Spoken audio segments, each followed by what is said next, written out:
Barakata Yahweh, Barakata Yahushai, Ba'ashim Rakah Kodash, Barakatum. First and foremost, I want to give all praises, glory, and infinite honors to Yahweh Ba'ashim Yahushai. Double honors to the apostles and elders of Great Millstone who ruled and teach well. And peace and salutations to Yahakim out there pushing this word in truth and sincerity to the four corners of the globe. May you brothers endure until the end. This is the Brother Raya with another video, and I'll be reading from an article on endoftheamericandream.com titled, "The book is about to close on the late great United States of America, and no truer statement has ever been said, because we're living in the last seconds of these last days before Yahushai HaMashiach, whom the world ignorantly calls Jesus Christ, returns to save the elect of his people and his people only, the true Israelites, the so-called Negroes, Latinos, and Native Americans, and also put an end to the rulership of the heathens, chiefly Esau Edom, the so-called white man, and his main base of operations, the United States of America, which is biblically known as Babylon the Great." And I found this article very interesting because later on, the author of this article had two friends who had dreams dealing with the end of America, and we're going to get some precepts just to show that the end of America is inevitable and is nigh. Our story could have ended very differently, which it wouldn't have. Every kingdom was set up to have its time to rule and then to come down, and we're living in the time of America's downfall. As it says in Job, I have appointed his bounds which he cannot pass. Esau Edom had a time to rule, to fulfill prophecies here and there, and he's just about fulfilled all those prophecies, so now his kingdom's coming to an end. The last major prophecy we're waiting for Esau to bring about is the mandatory implementation of the mark of the beast, which is the RFID/NFC microchip implant. If America had embraced the truth, that would have put us on a very different road than the one we are on today, which is impossible because you Edomites were created to be the wicked. As it says, who can make that straight which the Most High has made crooked? The wicked are estranged from the womb. They go forth speaking lies as soon as they be born. Instead, we are steamrolling toward oblivion, and only a small handful of brave watchmen are even warning about the ominous fate that lies directly ahead of us. And the only group of small handful of brave watchmen that are doing this are the men of the Lord, chiefly GMS or Great Millstone, going out there on the highways and byways preaching this word, as well as putting up video epistles like this, giving you people the truth of how things really are through these scriptures. We live at a time when evil is called good and good is called evil, and just about every form of human degradation that you can possibly imagine is absolutely exploding in our society, all thanks to the wicked Esau Edom. This is Revelation chapter 18. I'm going to start at verse 1. "And after these things I saw another angel come down from heaven, having great power, and the earth was lightened with his glory. And he cried mightily with a strong voice, saying, Babylon the Great, the United States of America, is fallen, and has become the habitation of devils." And the word devil means deceiver, which is pretty much a liar. And that's what you Edomites are. As I said earlier, the wicked are estranged from the womb. They go forth speaking lies as soon as they be born. And the hold of every foul spirit, and the cage of every unclean and hateful bird, democracy, homosexuality, transgenderism, adultery, greed, bestiality, pedophilia, the list goes on and on. You generate that in America, mainly through your media, through Hollywood, and then you export it to the rest of the world, bugging out all these other nations of people, turning the world into a ghetto, a trap house. Just complete madness. For years I have been warning that if we stay on the path that we are currently on, there is no future for America. I think that a lot of people assume that I was exaggerating, but I wasn't. Other societies throughout human history have believed that they could stay ahead of the consequences of their evil ways. But of course the truth is that justice is a relentless predator. We have completely rejected all the values that this nation was founded upon, which was rape, robbery, and murder, so no good values at all.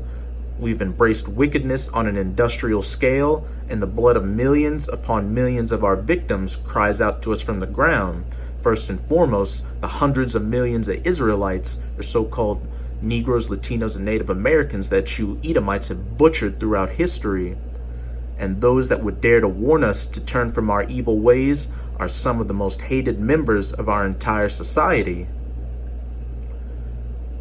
And now I'm going to jump down to the dreams that this Edomite's friend had. My wife and I were recently sent a dream by a friend named Joni Stahl, and when I read it, I thought that it really speaks to where we are as a country right now, and so I got her permission to share it with all of you. In the second week of September, I had a dream. I'm not sure what day it was exactly, but I know for sure that it was the second week of September. Here's what I dreamed. In the dream, I saw myself in a car in the passenger seat. The man that is with me in my dreams mostly was driving. He pulled up to a very horrible looking house. He did not park in front of it, but next door to it. He got out of the car and we got out. Not knowing what was happening, I followed him into that hideous looking house. The front yard was large but no grass, only dirt and very dead weeds that were sparse, and so dead they were pale yellow. The dirt was so dry that it was hard, rocky, and dusty. Nothing at all was alive around the house, only dead, ugly things. The house was like a shack, very ugly, dark, moldy-looking wood. Every square inch of it was depressing and dark. The windows were covered with an ugly drape, and that was more like a sheet or blanket. I followed the man to the front door, and he knocked, and then it opened. I followed him inside, and it was so dark, so depressing, that it made me physically sick to my being as I stood there taking it all in. There was no light in there, just a dim gray hue, and everything in there, the furniture and kitchen items, were nothing short of being so old it deserved to go to the garbage heap. Everything was old, filthy, broken, and there was a feeling of great sadness in it, great depression, and a grievous darkness. I just wanted to leave. Then the man I was with turned to leave, and he walked out of the house, and for some reason I stood looking at everything in that horribly sad, dark house that was full of sorrow and even a sense of death. These Edomites in their spirit can sense that their kingdom's coming down. And how I interpret this is that it reminds me of Isaiah chapter 13, where it speaks about how after the Most High destroys Babylon with that fire and brimstone from the sky, which is going to be those modern-day nuclear-tipped ICBMs, as well as the laser beams from the chariot of the Most High, that it's going to turn it into a desolate wasteland from sea to shining sea, an uninhabitable place where only desert creatures are going to dwell. Which sounds very similar to this broken down house, which just exudes death and desolation. I turned to leave and then shut the door behind me and saw the man waiting for me in the street by the car. As I left, I looked at the dead dirt and the dead weeds that were more than twice dead. I went out into the street and gave it one more look and wondered about it. I then woke up. End of the dream. That following Friday, my husband was home, and since he is new to this area that I grew up in, he asked me about all the neighborhoods nearer to the ocean, which is in and near our neighborhood. We live in an apartment, but just a few blocks away are fabulous coastal homes. I told him that I would give him a tour of the area. I took him to a street I have always known about, but never had any reason to visit, even as a child and through the years. It is a very expensive area full of million-dollar homes. In fact, that entire pocket is reserved for the exclusive rich.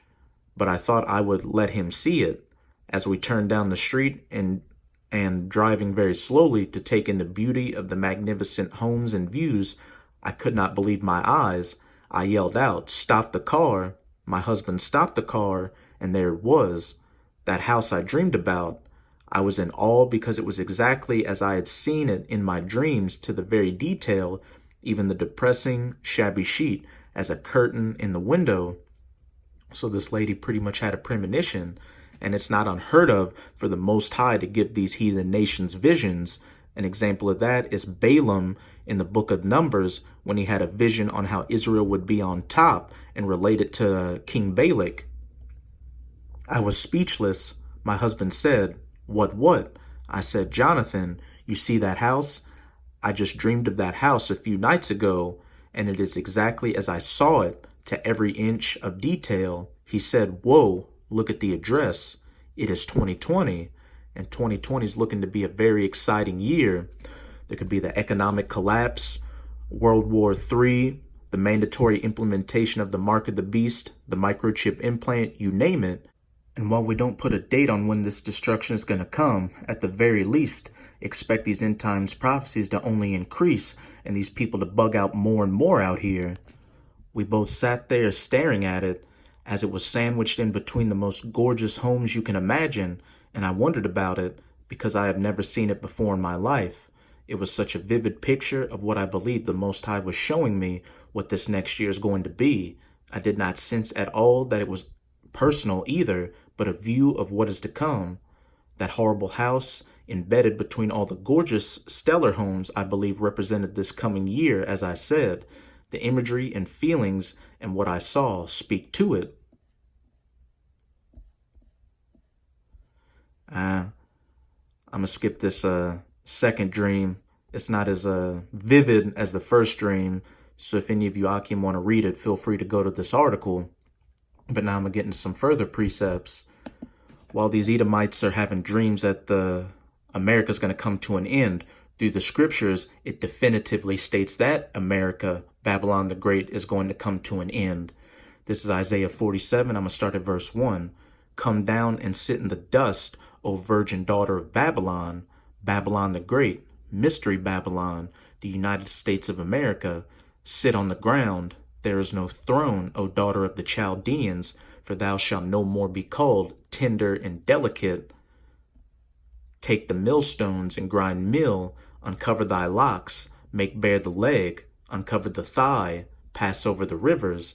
Thy nakedness shall be uncovered, yeah, thy shame shall be seen, which Babylon's nakedness has been uncovered, again, mainly by the men of the Lord, chiefly GMS, going out there on the highways and byways preaching this word, as well as putting up video epistles like this, revealing all things to you people, that the United States of America is Babylon the Great, that you so-called white people are the biblical Edomites, and that the United States of America is going to be completely destroyed by 200 million nuclear missiles, as well as the laser beams from the chariot of the Most High.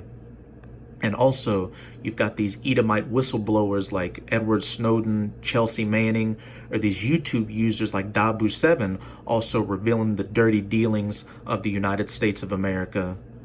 I will take vengeance. I will not meet thee as a man. And that's speaking of Yahushua HaMashiach, again, whom the world ignorantly calls Jesus Christ, returning as a powerful angelic force to take you Edomites and other heathens out of power. You won't be able to beat him or spit on him or crucify him this time. As for our Redeemer, Yahweh of hosts is his name, the Holy One of Israel. Sit thou silent and get thee into darkness, O daughter of the Chaldeans, for thou shalt no more be called the Lady of Kingdoms, the greatest nation on earth, the city whose streets are paved with gold. I was wroth with my people. I have polluted mine inheritance and given them into thine hand, beginning with the colonization of the Americas and the transatlantic slave trade. Thou didst shew them no mercy. Upon the ancient hast thou very heavily laid thy yoke, not just in slavery in the past, but throughout history, going through Reconstruction, through Jim Crow segregation, to the Civil Rights Movement, all the way up until today. You Edomites are still putting your foot in our ass. You're giving us poisonous food and water in our communities. You're putting the woman as the head of the house and creating these single-parent households where the woman can use the government to oppress the man. You've got Planned Parenthoods in our neighborhoods advocating for abortion. You've got these cops shooting our people down dead in the streets. The list goes on and on. You Edomites have hell to pay for, and you're going to receive double in the kingdom. Verse 7, and thou saidest, I shall be a lady forever, so that thou didst not lay these things to thy heart, neither didst remember the latter end of it. Therefore hear now this, thou that art given to pleasures, that dwellest carelessly, that sayest in thine heart, I am, and none else beside me. I shall not sit as a widow, neither shall I know the loss of children. You've got all these storm clouds brewing, race wars, civil wars, economic collapse, World War III, the mandatory implementation of the mark of the beast on the horizon, yet the majority of you Americans are lackadaisical, only cared about this bread and circus. These holidays like Halloween, Thanksgiving, and Christmas coming up, football, and the Super Bowl. That's why a lot of you are going to get caught out here like a thief in the night and run around like chickens with your heads cut off. Especially 2/3 of you so-called Negroes, Latinos, and Native Americans who refuse to come back to your power and want to live like these Babylonians. Verse 9, but these two things shall come to thee in a moment, in one day, the loss of children and widowhood. When we go to Revelation chapter 18, it says that Babylon shall be destroyed in 1 hour by those 200 million nuclear missiles and those laser beams from the chariot of the Most High. That 1 hour, that 1 day, where ye shall see the loss of children and widowhood, they shall come upon thee in their perfection, for the multitude of thy sorceries, and for the great abundance of thine enchantments. For all the wicked philosophies and wines that you've made the whole world drunken off of, as I said earlier, homosexuality, democracy, feminism, transgenderism, bestiality, you name it, that you push through Hollywood and these social media platforms like Twitter, Instagram, Facebook, etc., etc. For thou hast trusted in thy wickedness. Thou hast said, none seeth me. Thy wisdom and thy knowledge, it hath perverted thee. And thou hast said in thine heart, I am, and none else beside me. You wicked elites, you Rothschilds and you Rockefellers that have been using this left-hand magic to deceive the entire world. Therefore shall evil come upon thee, thou shalt not know from whence it riseth, and mischief shall fall upon thee, thou shalt not be able to put it off, and desolation shall come upon thee suddenly, which thou shalt not know. Stand now with thine enchantments, and with the multitude of thy sorceries, wherein thou hast labored from thy youth. If so be, thou shalt be able to profit, if so be, thou mayest prevail. Thou art wearied in the multitude of thy counsels. Let now the astrologers, the stargazers, the monthly prognosticators stand up, and save thee from these things that shall not come upon thee, which is futile. This is all the will of Yahweh by Hashem Yahushai. You're seeing this left-hand magic leave the elites of these Edomites. That's why you've got all these people starting to wake up to the bullshit, and you've got the elect of Israel coming back to their heritage, and you've got the prophets going out there prophesying the downfall of this kingdom and waking up the rest of the elect. And if you understand the scriptures, you know that when the prophets of the Most High come out on the streets to preach this word, that whatever kingdom's ruling at the time is going to come to an end shortly thereafter. Behold, they shall be as stubble, the fire shall burn them, they shall not deliver themselves from the power of the flame. Again, those 200 million nuclear missiles, as well as the laser beams from the chariot of the Most High. There shall not be a coal to warm at, nor fire to sit before it. The only thing the elites of these Edomites have to look forward to is missing this nuclear destruction, only so they can be the first fruits of slavery in the kingdom. But as for you lower level astrologers, stargazers, prognosticators, Joe Sixpack Edomites, you're going to get burned up in this coming nuclear destruction. Thus shall they be unto thee with whom thou hast labored, even thy merchants from thy youth. They shall wander every one to his quarter. None shall save thee. Not even your own allies are going to save you. They're going to turn against you in that final hour and shoot their nuclear missiles onto you. And now I'm going to close it out in Revelation chapter 18. I'm going to jump to verse 4. And I heard another voice from heaven saying, Come out of her, my people, that ye be not partakers of her sins, that ye receive not of her plagues.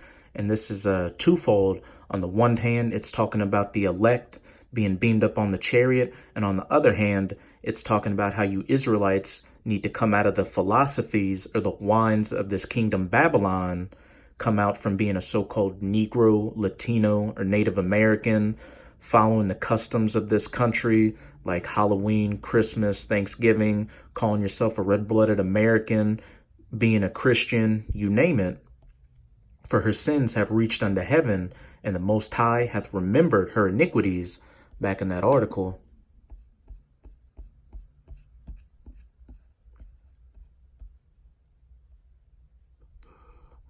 We have completely rejected all the values that this nation was founded upon. We have embraced wickedness on an industrial scale, and the blood of millions upon millions of our victims cries out to us from the ground. For her sins have reached unto heaven. Verse 6, reward her as she rewarded you, and double unto her, double according to her works. In the cup which she hath filled, fill to her double, when we get our hands on you Edomites in the kingdom for that 1,000 years of hardcore bondage and slavery. We're going to do double unto you as you did unto us. But in righteousness, we're not going to rape a man's wife in front of him. Verse 7, how much she hath glorified herself and lived deliciously, so much torment and sorrow give her. For she saith in her heart, I sit a queen and am no widow, and shall see no sorrow. Therefore shall her plagues come in one day, death and mourning and famine, and she shall be utterly burned with fire, that nuclear destruction, for strong is the Lord Yahweh who judgeth her. And the kings of the earth, who have committed fornication and lived deliciously with her, shall bewail her and lament for her, when they shall see the smoke of her burning. While these other heathen nations are going to turn against Babylon and shoot their nukes on her, they're going to miss her, because America was how they made most of their money, since the United States is the biggest consumer nation on the planet. You've got more consumers than producers who suck up all the goods and resources of these other countries. Standing afar off for the fear of her torment, saying, Alas, alas, that great city Babylon, that mighty city, for in 1 hour, in 1 day is thy judgment come, the loss of children and widowhood being turned into a desolate wasteland from sea to shining sea. So with this video, I hope you sincere Akim are edified. Just keep strong and keep pushing this word. We're almost out of this final wicked captivity of the heathens, chiefly Esau Edom, the so-called white man. And as always, I'm going to say Abba Bal, Kwam Yasharala. Till next time, Shalom.